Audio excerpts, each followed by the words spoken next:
ஈரோடு கிழக்கு தொகுதி இடைத்தேர்தலுக்கான வேட்புமனு தாக்கல் நிறைவடைந்துள்ளது. திமுக, நாம் தமிழர் கட்சி வேட்பாளர்கள் உட்பட 65 பேர் மனு தாக்கல் செய்துள்ளனர். ஈரோடு கிழக்கு தொகுதிக்கான இடைத்தேர்தல் அடுத்த மாதம் 5ஆம் தேதி நடைபெறவுள்ளது. இந்த தேர்தலில் போட்டியிடுவதற்கான வேட்புமனு தாக்கல் கடந்த 10ஆம் தேதி தொடங்கிய நிலையில் இன்று இறுதி நாளாகும். இதில் திமுக சார்பில் போட்டியிடும் வி.சி. சந்திரகுமார் வேட்புமனுவை தேர்தல் நடத்தும் அலுவலர் மனிஷிடம் தாக்கல் செய்தார். பின்னர் செய்தியாளர்களை சந்தித்தவர் திமுக மாபெரும் வெற்றியடையும் என்றார். கடந்த 4 நாட்களாக நாங்கள் தொடர்ந்து பிரச்சாரத்தில் ஈடுபட்டு வருகின்றோம்.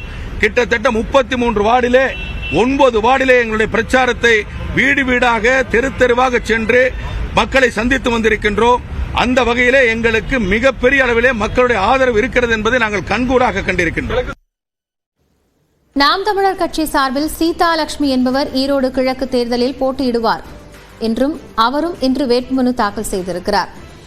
பின்னர் செய்தியாளர்களை சந்தித்த அவர் அந்த தொகுதி மக்களின் தேவை என்ன என்பது தனக்கு தெரியும் என்றும் களத்தில் நின்று சேவை செய்வேன் என்றும் கூறினார்.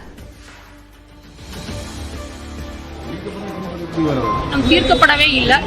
முதல்ல சட்டமன்ற உறுப்பினர் அப்படின்னா என்ன அப்படின்னா இந்த மண்ணினுடைய சிக்கலை, மக்களினுடைய தேவையை எடுத்து சென்று சட்டமன்றத்திலே சட்டமாக இயற்றி அதை நடைமுறைப்படுத்த செய்வதா. இதுவரைக்கும் செய்தார்களா என்றால் இல்ல. நான் அந்த வேலையை செய்ய வந்தவள் தான். எனக்கு இந்த மண்ணினுடைய சிக்கல் தெரியும், மக்களினுடைய தேவையும் தெரியும். ஈரோடு கிழக்கு இடைத்தேர்தலில் வேட்புமனு தாக்கலுக்கான அவகாசம் இன்று மாலை 3 மணியுடன் நிறைவடைந்தது. இதில் 65 பேர் வேட்புமனுக்களை தாக்கல் செய்துள்ளனர். வேட்புமனுக்கள் மீதான பரிசீலனை நாளை நடைபெறுகிறது. இதைத் தொடர்ந்து மனுக்களை திரும்பப் பெற வரும் திங்கட்கிழமை கடைசி நாளாகும். அன்றைய தினம் சுயேட்சைகளுக்கான சின்னம் ஒதுக்கீடு செய்யப்பட உள்ளது. ஈரோடு கிழக்கு தொகுதி இடைத்தேர்தலை புறக்கணிப்பதோடு எந்த கட்சிக்கும் ஆதரவில்லை என தமிழக வெற்றிக் கழகம் அறிவித்துள்ளது.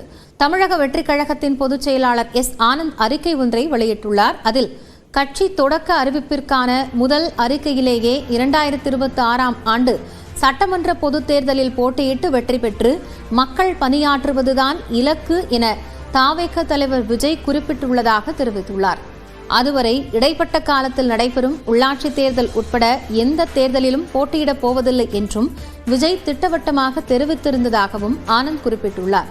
தமிழ்நாட்டில் ஆளும் அரசுகள் ஜனநாயக மரபுகளை பின்பற்றாமல் தங்களின் அதிகார பலத்துடன் பல மடங்கு அரசியல் அவலங்களை இடைத்தேர்தலில் அரங்கேற்றி வெற்றி பெற்று வருவது வழக்கம் என்பதையே கடந்த கால வரலாறு உணர்த்துகிறது என்றும் அறிக்கையில் ஆனந்த் விமர்சித்துள்ளார்.